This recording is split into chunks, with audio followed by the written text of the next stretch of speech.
YouTube, what is good? Vinny Matthews here. Thanks for checking out the channel. We have a video today from one of my favorite YouTubers, O'Shea Duke Jackson, and it's should black men cut off their dreadlocks for better employment? This sounds like this is going to be a very polarizing video. Let's get right into it.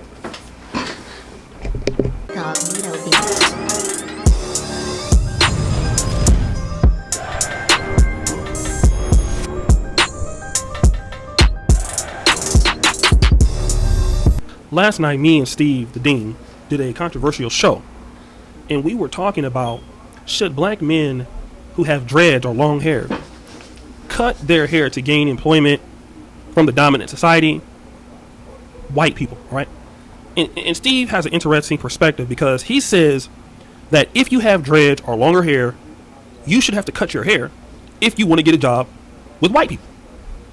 And this didn't go very well with a lot of brothers. Some agreed, some disagreed. Some of the brothers who've been in the military, who've had to cut their hair to join the armed forces, they were definitely in agreement. But you do have some black men out there who feel like they shouldn't be robbed of self-expression to do certain things. And I want. So before we dive right on into this video, let me know in the comment box down below. If you guys want better employment working for the white man, do you feel like you should cut your hair? Is it mandatory? Is it part of the dress code? Let me know what you guys think. I've had dreadlocks for a long time, and I have to say I haven't exactly experienced this, but I'm gonna save my opinion for the end of the video. Let's keep it going. I talk about this young brother out there by the name of, I believe, DeAndre Reynolds. I believe I may be saying the name wrong. DeAndre Arnold, rather. DeAndre Arnold is a senior in a school in Houston, Texas, high school, and his dreads are too long. And the school is pretty much saying that if you don't cut your dreads to the certain length of what we want you to have, you will not graduate, and in some cases, you might not be able to finish your school. People are saying that this is racism, that they're only doing that because he's black. Okay. Now, Steve argues that this is the same situation for white guys, Indian guys, or whoever. And I want to talk about this to brothers, people who are thinking that this is racist. We got to understand something, and Elijah Muhammad talked about this a long time ago. It is up to black men to understand that you should set the rules. Okay. For yourself. And I'm only saying that because white people are the dominant society. If you want to work in their jobs, if you want to work in their systems, things that they run, you're going to have to follow the rules. You're not going to be able to do as you would like to do and then get rewarded from them. Now, there are some cases, shout out to the brother Keep It Techie, he says that, he has gold teeth and he has long hair and he works in the tech job. Now, obviously, there's some employers that don't care about that. But shout out to him because I work in tech too. And when it comes to our appearances, it really doesn't matter. I've seen guys at my job come into work with flip-flops, Hawaiian shirts.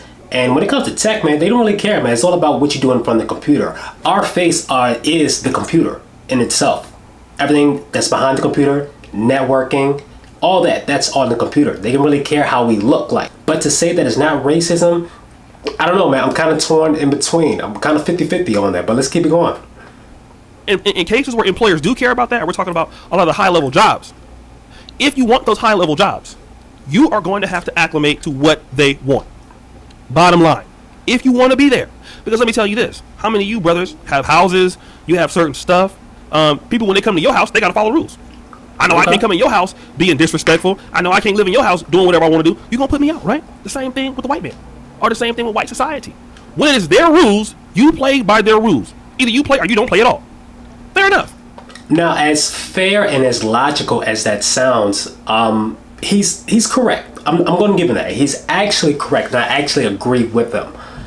But I can't help but to not understand that it is morally wrong.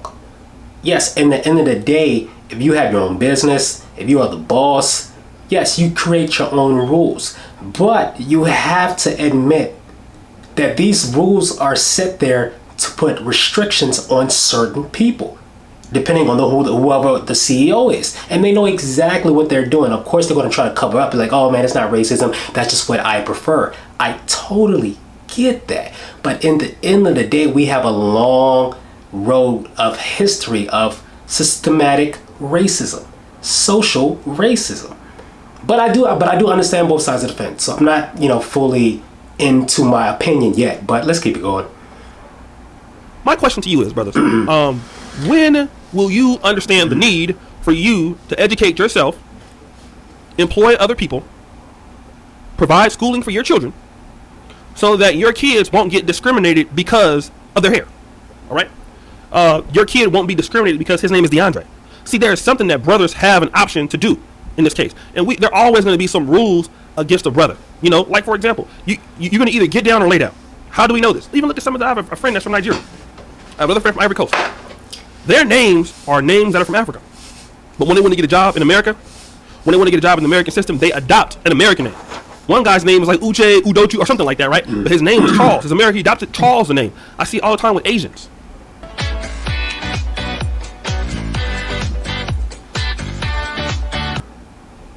They might have an Asian name, Chinese name, but they have a name like Samantha that is very American, a nickname that they've adopted themselves to put on resumes. Now, I know what the argument. Now, I hear what he's saying, and I kind of agree. I kind of do agree. I know a lot of my coworkers. I have a coworker right now who changes. He is, I believe, he's Liberian, but he has his name to something else that's more simplified, that's more acceptable in American culture. So I do agree with that. I can't not disagree with that. But let's keep it going.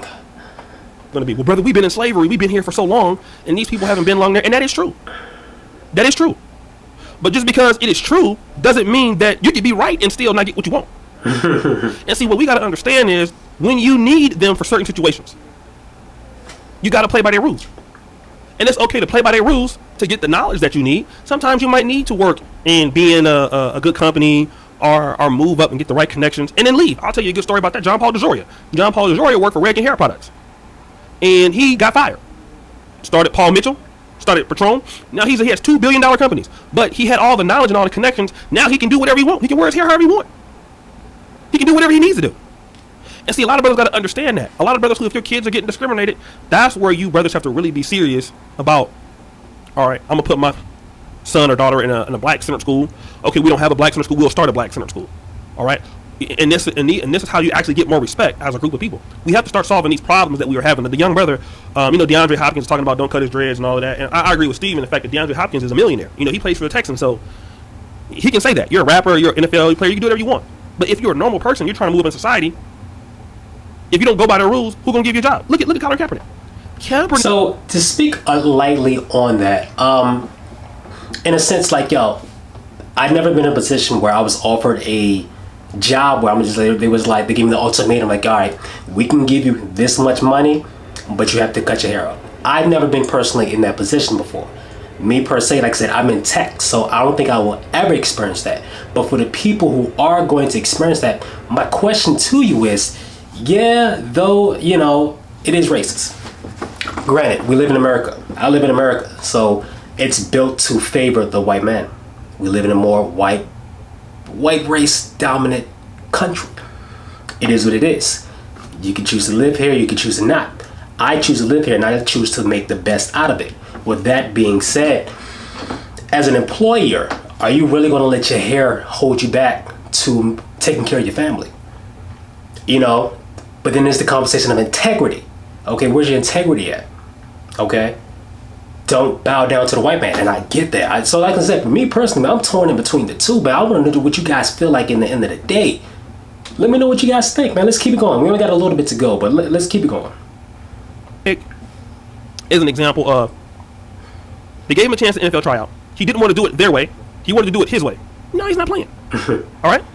When you don't have the power, you have to succumb to power in order to get power. And that's a tough conversation for a lot of brothers. A lot of brothers have that ego. But I'm not doing this for nobody. I can understand that. But then don't complain if you don't move up. Don't complain that you're in a certain situation. Because the only group of people that can elevate their own people and change the rules is you got to do it for yourself. Same thing with the black manosphere. We couldn't go to the white manosphere and demand that they do things for us. We couldn't go to the white manosphere and demand they make shows for us and demand. No, we got to do it ourselves. Right. So the answer to discrimination against black names, the answer to discrimination against people hating on your hair is starting your own businesses, supporting your own business, starting your own education systems for your children. It's starting small. But a lot of people don't want to hear that. But the people who understand it know that's the answer to the black solution. Not begging them to change the rules for you. Okay? We've been through so many years of that. Every time they change the rules for you, something else gets changed that hinders you from getting where you need to be. At some point, the black man got to do something for himself and make his own rules. Well, guys, listen, thank you for being here. All right, man. So I'm gonna end the video right there. But let me know what you guys think about O'Shea Duke Jackson's perspective, man. Honestly, man, he was making a lot of good points there. Honestly, he does. And like, to take my emotion out of it, you know, I'm a father with 2 boys, man. If I had to cut my hair off to protect, to provide and secure my children's future, honestly, me personally, I'm gonna do it. Like I said, I'm not living for me no more. You know, my hair, it can always grow back, but what can't grow back is my kids' childhood at all. Now, I do, like I said, but I understand, like, I agree, like, yo, morally, it's wrong. It's definitely wrong. For example, let's just say that I created my own business and I said to myself, you know what? Yeah, I only want a certain amount of people to work on my job. I only want a certain kind of people, okay? If you have blue eyes, I don't want you at my job, okay? Let's just say I was a blood, okay? And I had my own job and I said, as a blood, hey, listen here, what's bracket? No blue eyes in my company.